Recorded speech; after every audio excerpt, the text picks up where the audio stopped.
ദിവസങ്ങൾ നീണ്ട നാടകീയതയ്ക്കൊടുവിൽ നെയ്യാറ്റിൻകരയിലെ വിവാദ കല്ലറ പൊളിച്ചു. കല്ലറയിൽ കഴുത്തറ്റം വരെ ഭസ്മവും പൂജാദ്രവ്യങ്ങളും നിറച്ച നിലയിലാണ് ഗോപൻ സ്വാമിയുടെ മൃതദേഹം കണ്ടെത്തിയത്. കനത്ത പോലീസ് സന്നാഹത്തിൽ ഇൻക്വസ്റ്റ് നടപടികൾ പൂർത്തിയാക്കി. പോസ്റ്റ്മോർട്ടത്തിനായി മൃതദേഹം തിരുവനന്തപുരം മെഡിക്കൽ കോളേജിൽ എത്തിച്ചു. പോസ്റ്റ്മോർട്ടത്തിൽ 3 തലത്തിലുള്ള പരിശോധനകൾ ഉണ്ടാകും. മൃതദേഹത്തിന് DNA പരിശോധനയും നടത്തും. നടപടിക്രമങ്ങൾക്കായി മകൻ സനന്ദനെയും മെഡിക്കൽ കോളേജ് ആശുപത്രിയിലേക്ക് എത്തിച്ചു. നടപടിക്രമങ്ങൾ നമ്മൾ ഇപ്പം ബോഡി നമ്മൾ മെഡിക്കൽ കോളേജിലേക്ക് കൊണ്ടുപോയിട്ടുണ്ട്. അപ്പം കൂടുതൽ വിദഗ്ധ പരിശോധനയ്ക്ക് ശേഷം ബാക്കി കാര്യങ്ങൾ പോലീസ് അറിയിക്കുന്നതായിരിക്കും. അപ്പം നമ്മൾ അതിന്റെ ഒരു പ്രോസസ്സ് പൂർത്തിയാക്കിയതിന് ശേഷം നമ്മൾ ബോഡി കുടുംബക്കാർക്ക് വിട്ടുകൊടുക്കുന്നതായിരിക്കും. മക്കൾ പറഞ്ഞതനുസരിച്ച് സമാധിയായ രീതിയിൽ തന്നെയായിരുന്നു?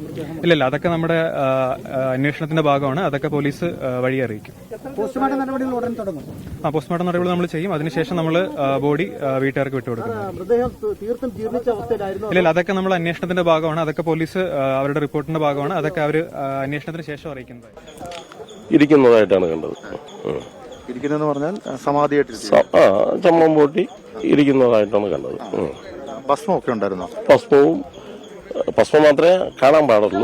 പിന്നെ കർപ്പൂരം ഉണ്ടായിരുന്നു. കർപ്പൂരിന്റെ സ്മെല്ലുണ്ടായിരുന്നു. മൂടിയിട്ടിരിക്കുന്നു. മുഖം തിരിച്ചറിയാം. പിന്നെ നല്ല രീതിയിൽ ഇരിക്കുകയായിരുന്നു. പിന്നെ തുണി കൊണ്ട് ശരീരം മൊത്തം പൊതിച്ചിരിക്കുകയായിരുന്നു. എനിക്ക് നേരത്തെ തന്നെ അറിയാമായിരുന്നു. അതുകൊണ്ട് എനിക്ക് വ്യക്തമായിട്ട് ഗോപസ്വാമിയിൽ നിന്ന് തന്നെ അറിയാൻ കഴിയും. വിവരങ്ങളുമായി സജോ ദേവസ്യ, അജീഷ് ജയകുമാർ, തിരുവനന്തപുരം ഉമേഷ് ബാലകൃഷ്ണൻ മെഡിക്കൽ കോളേജിൽ നിന്നും ചേരുന്നുണ്ട്. ആദ്യം സജോയിലേക്ക് ഞാൻ പോവുകയാണ്. സജോ, അതിൽ ഉറപ്പായും ദുരൂഹതകൾ ഉണ്ടായിരുന്നു. ദുരൂഹതയിൽ ആദ്യ ദുരൂഹത പരിഹരിക്കപ്പെടുന്നത് ഈ കല്ലറയ്ക്കുള്ളിൽ ഗോപൻ സ്വാമി ഉണ്ട് എന്ന കാര്യം സ്ഥിരീകരിക്കാൻ കഴിയുന്നു. അതും DNA പരിശോധനയൊക്കെ അതിന് മുറയ്ക്ക് നടക്കും. ഇനി അടുത്തത് സ്വാഭാവിക മരണമാണോ അതോ മറ്റെന്തെങ്കിലും അതിൽ പ്രശ്നമുണ്ടോ എന്നതിലേക്കല്ലേ പരിശോധന? സജോ, ഹാഷ്മി, നെയ്യാറ്റിൻകരയിലെ ഈ സമാധി വിവാദത്തിൽ ദുരൂഹത നീക്കാനുള്ള ആദ്യഘട്ടം പോലീസ് വിജയകരമായി പൂർത്തീകരിച്ചിരിക്കുന്നു എന്ന് വേണം പറയാൻ. നേരത്തെ നമ്മൾ കണ്ടതാണ് പല വൈകാരിക പ്രതികരണങ്ങളും പ്രതിഷേധങ്ങളും ഒക്കെ. പക്ഷേ അത്തരത്തിലുള്ള പ്രതിഷേധങ്ങളോ മറ്റു വെല്ലുവിളികളോ ഒന്നുമില്ലാതെ ഗോപൻ സ്വാമിയുടെ മൃതദേഹം പുറത്തെടുത്ത് ഇൻക്വസ്റ്റ് പൂർത്തീകരിച്ച് മെഡിക്കൽ കോളേജിലേക്ക് കൊണ്ടുപോകാൻ കഴിഞ്ഞിരിക്കുന്നു. ഇനിയിപ്പോൾ ഈ കാര്യത്തിൽ 2 പ്രധാനപ്പെട്ട കാര്യങ്ങളാണ്. അതിൽ ഏറ്റവും പ്രധാനം ഇതിൽ എന്താണ് ഈ മരണകാരണം എന്താണ്, അതിലൊരു ക്രൈം എലമെന്റ് ഉണ്ടോ എന്നതടക്കമുള്ള കാര്യങ്ങളിലാണ് ഇനി വ്യക്തത വരേണ്ടത്. അതായത് എങ്ങനെയാണ് മരണം സംഭവിച്ചത്, മരണകാരണം എന്താണ് എന്നത് ശാസ്ത്രീയ പരിശോധന, അത് പോസ്റ്റ്മോർട്ടം റിപ്പോർട്ട്, ആന്തരിക അവയവങ്ങളുടെ രാസപരിശോധനാ ഫലം എന്നിവയിലൂടെ വളരെ കൃത്യതയുള്ള ഉത്തരം ലഭ്യമാകും. നേരത്തെ മൊഴികളുടെ അടിസ്ഥാനത്തിൽ പരിശോധിക്കുകയാണ്. വിശദമായ മൊഴിയും ഈ ഗോപൻ സ്വാമിയുടെ ഭാര്യ സുലോചനയുടെയും മക്കളായ രാജസേനന്റെയും സനന്ദന്റെയും മൊഴി രേഖപ്പെടുത്തിയാണ്. ആ ഘട്ടത്തിൽ അവർ പറഞ്ഞത് അദ്ദേഹത്തിന് പല രോഗാവസ്ഥകൾ ഉണ്ടായിരുന്നു. മരുന്ന് കഴിഞ്ഞതിന് ശേഷം നടന്ന് ഈ വീടിന് ഏതാണ്ട് ഒരു 50 മീറ്റർ അടുത്താണ് ഈ സമാധി സ്ഥലം എന്ന നിലയ്ക്ക് അവർ വിളിക്കുന്ന ഈ കല്ലറ തയ്യാറാക്കിയിരുന്നത്. അവിടെ ഇരിക്കുകയും അതിനുശേഷം പിന്നീട് ഈ ചടങ്ങുകളൊക്കെ പൂർത്തീകരിച്ച് സമാധിയായി എന്ന നിലയ്ക്കാണ് അവർ പറഞ്ഞത്. അങ്ങനെ പരിശോധിക്കുകയാണെങ്കിൽ അതിലെ അസ്വാഭാവികത സ്വാഭാവികമായും ഉണ്ട്.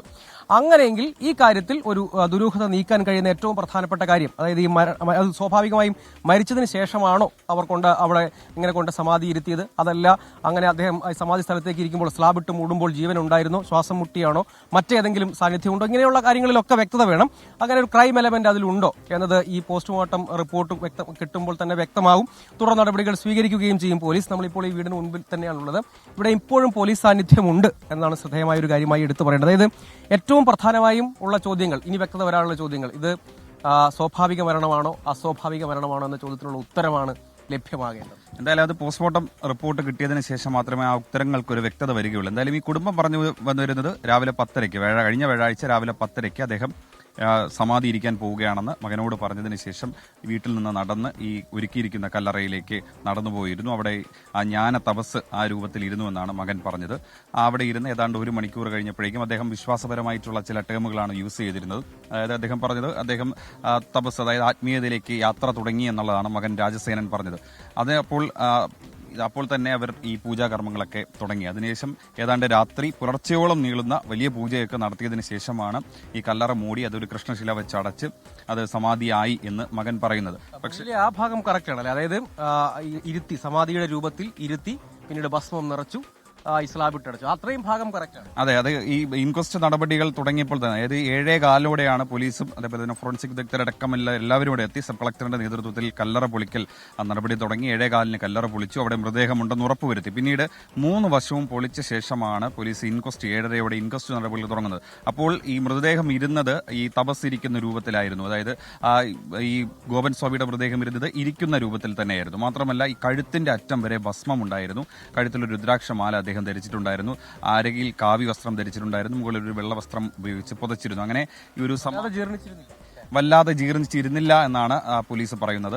ഭസ്മം ഒക്കെ മൂടിയത് കൊണ്ടാകണം അത്തരത്തിൽ ഒരാഴ്ചയായിട്ടും മൃതദേഹം അത്രയ്ക്കും ജീർണിക്കാതെ പോയത്. അതുകൊണ്ടാണ് സ്പോട്ട് ഓട്ടോപ്സി വേണ്ടെന്ന് ഫോറൻസിക് സംഘം തീരുമാനിക്കുകയും മൃതദേഹം നേരെ തന്നെ മെഡിക്കൽ കോളേജിലേക്ക് പോവുകയും ചെയ്തു. ഏതാണ്ട് 1 മണിക്കൂർ മാത്രമേ എടുത്തുള്ളൂ ഇൻക്വസ്റ്റിന് എടുത്ത സമയം. മറ്റ് കാര്യങ്ങളൊന്നും ഇവിടുന്ന് കണ്ടെത്താനായിട്ടില്ല. ഇത് കുറച്ച് പൂജാദ്രവ്യങ്ങൾ, അതായത് കർപ്പൂരം പോലുള്ള കാര്യങ്ങളൊക്കെ അടക്കം ഈ കല്ലറയ്ക്കകത്ത് നിന്ന് കണ്ടിട്ടുണ്ട്. പിന്നീട് ഭസ്മവും മാത്രമാണ്. വേറെ സംശയാസ്പദമായിട്ടുള്ള ഒന്നും തന്നെ. വലിയ പരിക്കുകളുടെ ഈ ചിത്രങ്ങളും മറ്റും പകർത്തുമ്പോൾ അങ്ങനെയും ഇല്ല. ഈ മുഖത്ത് ചില ഈ ഒരാഴ്ച പഴക്കത്തിന്റെ ഒരു വീർപ്പൊക്കെ ഉണ്ടായിരുന്നു. അല്ലാതെ മറ്റു പരിക്കുകളൊന്നും ശരീരത്തിൽ പ്രാഥമികമായിട്ട് ഇൻക്വസ്റ്റ് നടപടികളിൽ പോലീസ് ഒന്നും തന്നെ കണ്ടെത്തിയിട്ടില്ല. മുറിവുകളോ അങ്ങനെ ആന്തരിക പുറത്തു നിന്നുള്ള എന്തെങ്കിലും അറ്റാക്ക് ഉണ്ടായി അങ്ങനെയുള്ള ഒരു മുറിവോ അങ്ങനെ ഒന്നും കണ്ടെത്തിയിട്ടില്ല.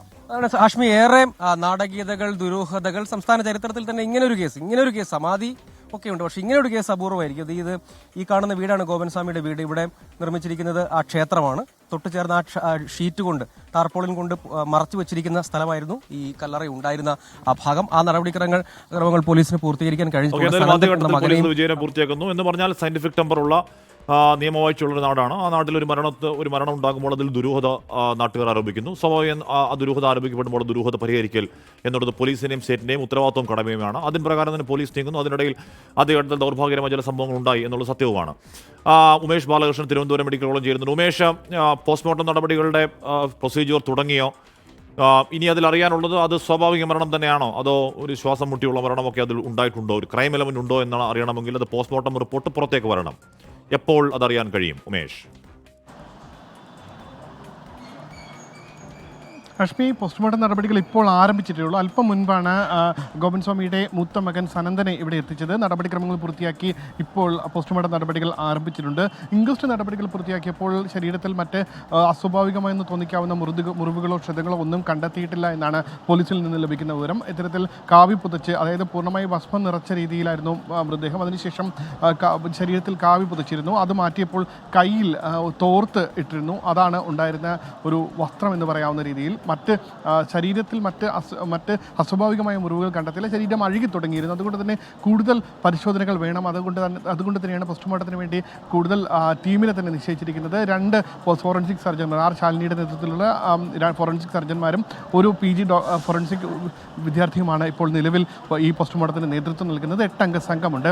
പ്രധാനമായി 3 കാര്യങ്ങളാണ് പരിശോധിക്കുന്നത്. ഒന്ന്, ഏറ്റവും സുപ്രധാനം, ഇതൊരു സ്വാഭാവിക മരണമാണോ അസ്വാഭാവിക മരണമാണോ എന്നുള്ളത് തന്നെയാണ്. അതായത് കല്ലറയിലേക്ക് എത്തുന്നതിന് മുൻപ് ഗോപൻസ്വാമി മരിച്ചിരുന്നോ, അതോ കല്ലറയ്ക്കകത്തിരുന്നാണോ മരിച്ചത് എന്നുള്ളതാണ് പ്രാഥമികമായി പരിശോധിക്കുന്നത്.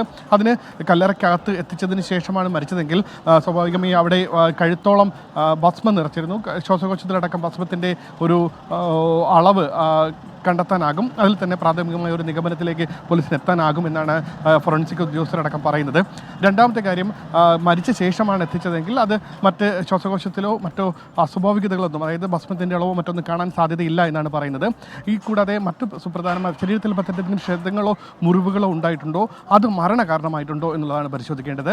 അതിന് എക്സ്റേ, റേഡിയോളജി പരിശോധനകൾ നടത്തും. അതിൻ്റെ ഫലം ഇന്ന് തന്നെ അറിയാൻ കഴിയും. മൂന്നാമത്തേത്, ശരീരത്തിനകത്ത്, അതായത് വിഷമോ മറ്റെന്തെങ്കിലും രാസവസ്തുക്കളോ കഴിച്ചിട്ടുണ്ടോ എന്നുള്ളതാണ്. അതിൻ്റെ ഫലം ഇന്നറിയാൻ കഴിയില്ല. പക്ഷേ പ്രാഥമികമായി അതിൻ്റെ ഒരു പരിശോധന നിഗമനത്തിലേക്ക് എത്താൻ കഴിയും. ആ രീതിയിലാണ് ഈ പോസ്റ്റ്മോർട്ടം നടപടികൾ മുന്നോട്ട് പോകുന്നത്. ഹാഷ്മി. ഓക്കെ, ഉമേഷ് ബാലകൃഷ്ണനാണ് വാർത്തയുടെ വിവരങ്ങൾ നൽകിയത്. എന്തായാലും അതിലെ അത് നാടിനറിയണം എന്ന് പറഞ്ഞാൽ അതാണ് നാടിൻ്റെ രീതി, അതാണ് നാട്ടിലെ നിയമങ്ങളുടെ രീതി. അപ്പോൾ അതിലൊരു ദുരൂഹത ഉണ്ടാകും. ദുരൂഹത പരിഹരിക്കാൻ സ്റ്റേറ്റ് ശ്രമിക്കുന്നു, പോലീസ് ശ്രമിക്കുന്നു. അത്രയേ ഉള്ളൂ. അതിലപ്പുറവുമില്ല, അതിലിപ്പുറവുമില്ല.